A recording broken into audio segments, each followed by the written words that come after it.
चलिए, तो अब इस वीडियो में हम लोगों की बात होनी है किससे related, profit and loss. How the amount of profit is distributed among partners and what are those accounts, और कैसे क्या उसके अकाउंट में चीज़ें पहुंचाते हैं। और फिर से बेसिक बात, आप कौन सी बुक रखोगे? NCERT। और अब इसका पेज नंबर स्टार्ट होने जा रहा है 73।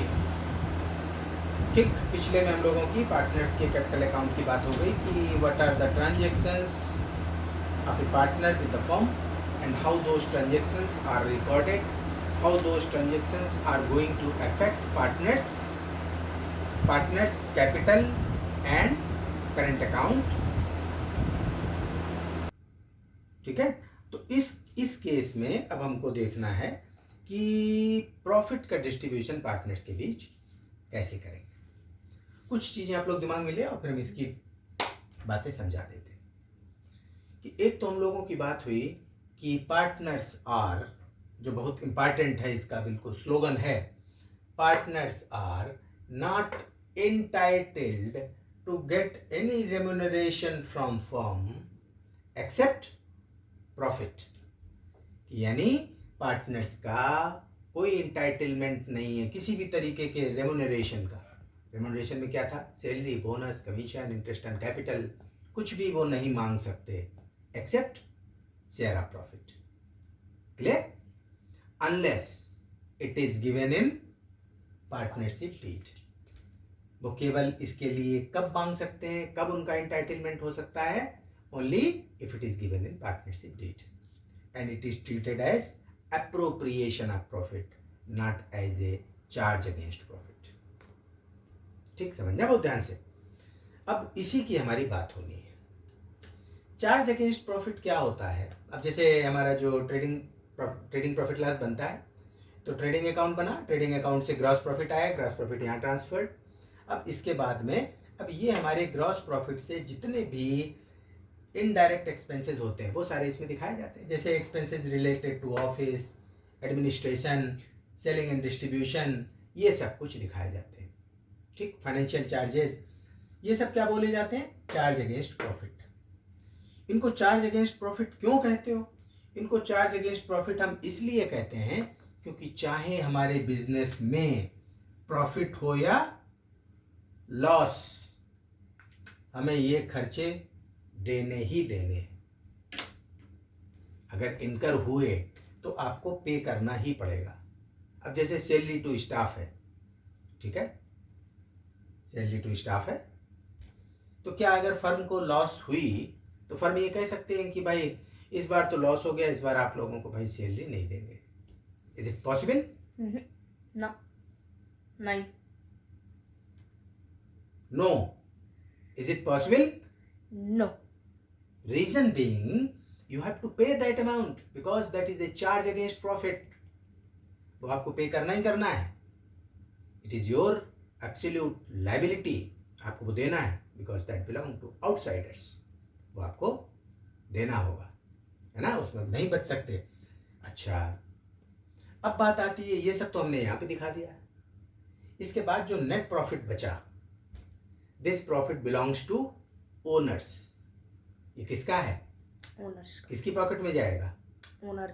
कौन है ओनर इस फर्म में? पार्टनर्स। ठीक है ना, तो इसके ओनर्स हैं पार्टनर्स। तो अब पार्टनर्स के बीच इस नेट प्रॉफिट का कैसे डिस्ट्रीब्यूशन होने जा रहा है, that is shown in profit and loss appropriation account. Appropriation का डिक्शनरी मीनिंग क्या होता है? Distribution. Distribution. So this appropriation account shows how the amount of net profit that is transferred here, है ना, how the amount of net profit is distributed among partners in the form of salary to a partner, interest on capital to partners, bonus to partners, commission to partners, है ना, only if it is given in deed। सीधा। और अगर deed में ये नहीं दिया है तो कुछ नहीं, ये नेट प्रॉफिट इधर लाए और पार्टनर्स के बीच में सीधे सीधे प्रॉफिट का प्रोपोर्शन जो दे रखा होगा उसमें बांट दिया जाएगा। ये प्रॉफिट शेयरिंग रेशियो है, अगर पार्टनरशिप डीड है ही नहीं, बताती ही नहीं रेशियो, तो क्या करोगे? इक्वली डिस्ट्रीब्यूट कर देंगे। Equally distribution among the partners, कुछ नहीं ये सब दिखाया जाए, because they are not entitled, it is not given in partnership deed, so they can not claim. बहुत ध्यान से समझना, क्योंकि आगे क्वेश्चंस में इसी तरीके के सवाल देता है ना, कि एक पार्टनर है वो क्लेम करता है, बड़ा मेहनत कर रहा है और वो सैलरी क्लेम करता है, but other partners are not agreed, या if it is given that there is no partnership deed, so if there is no deed a partner can claim or not claim? Not claim. Partner cannot claim. If he is claiming, then other partners may not be agreed. कहते नहीं भाई, ये सब तो हम लोगों की बात नहीं हुई थी, कहाँ आप सैलरी वगैरह की बात कर रहे हो, है ना? So it is allowed only if in deed, otherwise they are not allowed, because whatever you are going to provide to the partners is treated as an appropriation, not a charge. ये दोनों में difference है ना? लेकिन जो partner ने loan दे रखा है फर्म को, उस पे इंटरेस्ट की बात क्या हुई थी? उस पे इंटरेस्ट की बात यह हुई थी, अगर पार्टनरशिप डीड में दिया है तो ठीक है, नहीं तो उसे 6% पर एनम के इंटरेस्ट पे मिलता है। हाँ, 6% पर एनम तो देना ही देना है, यानी that was treated as a charge, so it must be allowed, it must be given to partner whether the firm incurs losses, लेकिन वो देना है, क्योंकि वहां पे वो स्टेटस अलग है, क्योंकि उसने फर्म को लोन दिया है ना, तो लोन पे तो इंटरेस्ट आपको देना ही देना है ना, तभी इंटरेस्ट ऑन लोन इसमें अप्रोप्रिएशन में नहीं दिखाया जाता। आपकी एनसीईआरटी ने यहाँ पे इसके फॉर्मेट में इंटरेस्ट ऑन पार्टनर्स लोन दिखा रखा है ना, तो ये इसकी गड़बड़ी है। Interest on loan profit loss appropriation में नहीं शो करते हैं, है ना, इसको इसने गड़बड़ दिखा रखा है। कोई प्रिंटिंग करने वाला कैसा अकाउंटेंट होगा? गड़बड़ नहीं, he must be Bhopa accountant, तभी वो यहाँ लिख गया, नहीं तो बिल्कुल नहीं इसको लिखते। इसका अगर मान लो छूट गया है तो इसको ये करते हैं, नेट प्रॉफिट से यहाँ पे माइनस करके नेट प्रॉफिट को करेक्ट कर देते हैं, है ना, कभी भी इधर नहीं दिखाते चार्ज अगेंस्ट प्रॉफिट्स को। चार्ज अगेंस्ट प्रॉफिट अगर मान लिया कोई हमारा रह गया, जैसे आगे तुम पढ़ोगे मैनेजर का कमीशन है, छूट गया हमसे लिखना, ठीक है, तो उसको क्या करते हैं, नेट प्रॉफिट जो ऊपर से आया इसको यहाँ लेस मैनेजर्स कमीशन, और इसको प्रॉफिट को करेक्ट करके हम आउटर कॉलम में दिखाते हैं। यहाँ नहीं लिखेंगे कभी भी, because that is a charge against profit, that is not an appropriation, only appropriations are shown here, है ना। So interest on loan is not an appropriation, it is a charge against profit. It must be allowed whether there are profits or losses, है ना, whether there is a partnership deed or not. ये तो बातें clear है ना, तो ये कहानी इसकी चलती है, तो इसको बहुत मन से समझ लीजिए, ठीक। अब हम इसकी एंट्रीज की बात करें। अब इसमें प्रॉफिट लॉस अप्रोप्रिएशन के केस में इसने कुछ एंट्रीज बताई हैं, जनरल एंट्रीज। तो जनरल एंट्रीज अपने 5 तत्वों के बेसिस पे, और इसको ध्यान से समझो कि कैसे क्या है। देखो इधर प्रॉफिट लॉस में प्रॉफिट आया, ये प्रॉफिट कहाँ ट्रांसफर हो रहा है? प्रॉफिट लॉस अप्रोप्रिएशन में, यहाँ ट्रांसफर हो रहा है। तो जनरल एंट्री हमारी क्या हो गई? Profit loss account debit to profit loss appropriation account, है ना, profit loss account debit to profit loss appropriation account, क्योंकि इसको कहाँ ले जा रहे हो? प्रॉफिट लॉस अप्रोप्रिएशन में। देखो तुम्हारी ये एंट्री हो गई, ठीक है। अगर लॉस है, नेट लॉस होता तो इधर की जगह इधर आता, अपोजिट हो जाता कि profit loss appropriation debit to profit and loss account, क्योंकि नेट लॉस इधर ट्रांसफर होती है ना। बस इसे सीखते जाओ, बिल्कुल आसान। आगे देखो, इंटरेस्ट ऑन कैपिटल, है ना। अब इसकी बेसिक बात करो, इंटरेस्ट ऑन कैपिटल किसको दिया जाता है? पार्टनर्स को। इससे पार्टनर्स की कैपिटल बढ़ती है कि घटती है? बढ़ती है। व्हेन कैपिटल इंक्रीजेज उसको क्रेडिट करते हो कि डेबिट? क्रेडिट। देख लो, interest on capital debit to partners capital account, है ना। अगर उन्होंने फिक्स्ड कैपिटल मेथड फॉलो किया है तो करेंट अकाउंट, और इंडिविजुअली मतलब मोहन, सोहन, रोहन 3 पार्टनर हैं, तो Mohan's capital account, Sohan's capital account, Rohan's capital account, या current account, as the case में भी। क्लियर? नेक्स्ट फिर है फॉर अब after this what will happen, interest on capital will be transferred to profit and loss appropriation account, है ना, क्योंकि पहले हमने उसको इंटरेस्ट ऑन कैपिटल बेसिक क्या था, पार्टनर्स की कैपिटल में ट्रांसफर हुआ, है ना। इसके बाद अब इंटरेस्ट ऑन कैपिटल को कहाँ ला रहे हैं, प्रॉफिट लॉस एप्रोप्रिएशन में। कहाँ से एप्रोप्रिएट हो रहा है ये प्रॉफिट, इधर से, है ना। तो profit loss appropriation account debit to interest on capital, है ना। डबल एंट्री सिस्टम है हमारा, एक जगह पे डेबिट दूसरी जगह पे क्रेडिट, तभी तो ट्रांसफर होता है, ठीक है। तो इंटरेस्ट ऑन कैपिटल कहाँ पे पहले ट्रांसफर हुआ, पार्टनर्स के कैपिटल अकाउंट में।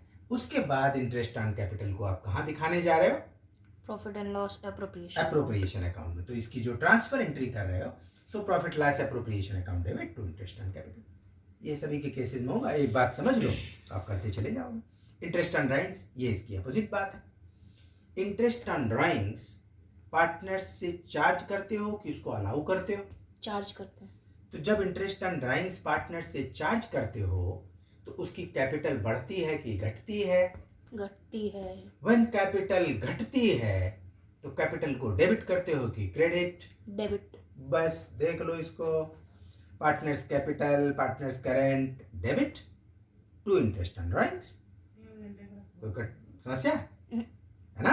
और नेक्स्ट फिर interest on drawings is a profit to the firm, क्योंकि पार्टनर्स से लिया जा रहा है, पार्टनर्स की कैपिटल को तुमने कम किया तो लिया ना पार्टनर से कुछ, तो फर्म के लिए क्या हुआ, प्रॉफिट की तरीके हुआ, यहाँ ट्रांसफर करते हो, है ना। तभी नेक्स्ट एंट्री देखो, interest on capital debit, interest on drawings debit to profit loss appropriation account, transfer हो गया ये। नेक्स्ट देखो, interest on drawings debit to profit loss appropriation account.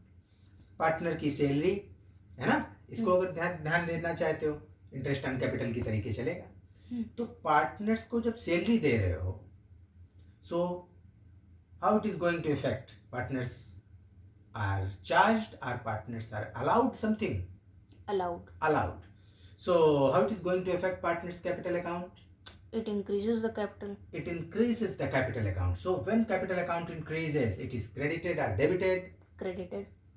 Clear? अब देखो इसमें partner salary debit to partners capital account या current account, है ना, salary to partner debit. After this, the amount whatever you are going to pay to a partner as salary is an appropriation of profit. It is not a charge because it is allowed to an owner, है ना। तो that is to be shown here. तो profit loss appropriation account debit to salary to partner transferred, देखो ठीक है ना। इसी तरीके से कमीशन का हो जाएगा। फिर आ जाइए लास्ट में, अब जो हमारा अब ये बचा प्रॉफिट टू पार्टनर्स, क्योंकि ये जो भी नेट प्रॉफिट था और इंटरेस्ट ऑन ड्राइंग्स ऐड हुआ, इससे सबसे माइनस करके जो प्रॉफिट बचा, it goes to partners and is to be distributed among them in which ratio? Which is provided in the partnership deed as a profit sharing ratio among them, right? So that is to be distributed. So it also goes to partners capital account or current account. Profit loss appropriation account debit to partners capital current. देखो कहाँ भाई दिया है ना। तो इस तरीके से इसकी कहानी हो गई। ये प्रॉब्लम अब इसके चलो इसका थोड़ा सा दर्शन करा देते हैं। इलस्ट्रेशन 2 देख लो, पेज नंबर 75। क्लियर? देखो इसमें कौन कौन पार्टनर है। Amit, Babu and Charu set up a partnership firm on 1 April 2015. They contributed 50,000, 40,000 and 30,000 respectively as their capitals and agreed to share profits and losses in the ratio of 3:1. Clear? Profit sharing ratio is given and their whatever amount of capital invested in the firm is also given, है ना। Amit is to be paid a salary of ₹1,000 per month. Amit को कितनी salary मिलनी है? 1,000 पर 1,000। बाबू को commission मिलना है 5,000 और इनमें इंटरेस्ट इनको कितना अलाउ किया गया कैपिटल पे? 6% पर एनम। इन लोगों की ड्राइंग्स दी है, इंटरेस्ट ऑन ड्राइंग्स दिया है ना।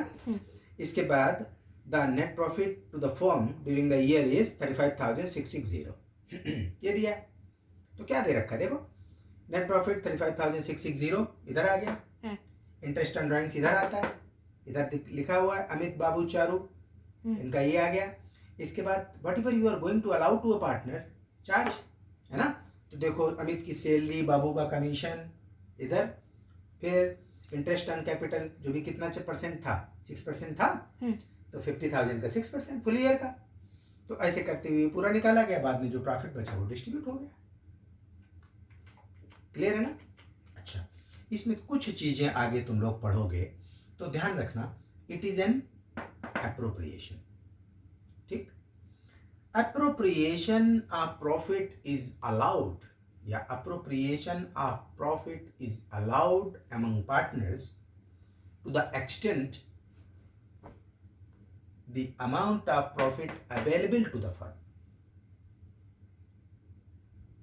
क्लियर है बात कि जो भी ये एप्रोप्रिएशन है वो इस अमाउंट से इंक्रीज नहीं होगा। यस, इससे इंक्रीज नहीं होगा। तभी आगे कुछ सवाल मिलेंगे कि जिसमें प्रोपोर्शनेटली, यहाँ पे जिसका एबीसी का जो भी अमाउंट टोटल आता है उसी के प्रोपोर्शन में उस अमाउंट को बांट के खत्म कर देते हैं। ठीक, क्योंकि एप्रोप्रिएशन है ना, बंटवारा है। तो तुम्हारे पास 5 लाख रुपए हैं तो 5 लाख ही तो बांटोगे कि 6 लाख बांट दोगे? 5, है ना। So this is the distinctive feature between appropriation and charge, है ना। चार्ज अगेंस्ट प्रॉफिट, यानी ये तो हमें दे नहीं है, भले में जो भी प्रॉफिट हो रहे हैं, लेकिन जो खर्चे हमने किए हैं तो उन लोगों को पेमेंट तो करना है। जो भी एक्सपेंसेस इनकर हुए वो देने हैं, आपको प्रॉफिट और लॉस हो, दैट इज सेकेंडरी, है ना। यहाँ पे क्या है, the amount of profit is going to be appropriated among owners. So owners के बीच में उतना ही तो बटेगा जितना प्रॉफिट है। बाकी अगर बांटोगे तो आप कैपिटल खाने लगे। क्या खाने लगे? कैपिटल। और इसकी बात समझ लो, बिजनेस में क्या चलता है, अगर नौकर ने चोरी की फर्म में तो फर्म का प्रॉफिट खत्म। क्या कहा जाता है कि अगर एम्प्लॉय ने चोरी की तो फर्म का प्रॉफिट खत्म, और अगर मालिक ने चोरी की तो फर्म खत्म। यस, फर्म खत्म। तो ये खेल है ना। So the amount of profit can be appropriated among partners to the extent profits available to the firm, not more than this. Is it clear? Any problem? तो अगर प्रॉब्लम नहीं है तो क्या करोगे? Like and subscribe. चलो भाई, बड़ी अच्छी बात। चलो, इसमें बढ़िया से प्रैक्टिस करिए, और नेक्स्ट जो भी जिसको प्रॉब्लम हो वो हमसे व्हाट्सएप पे या किसी लिंक से इसमें कमेंट करके पूछ सकते हो। चलिए नेक्स्ट, ठीक है ना। चलो, calculation of interest on capital in next video, right. चलिए, मन लगा के पढ़िए और आगे प्रैक्टिस करिए।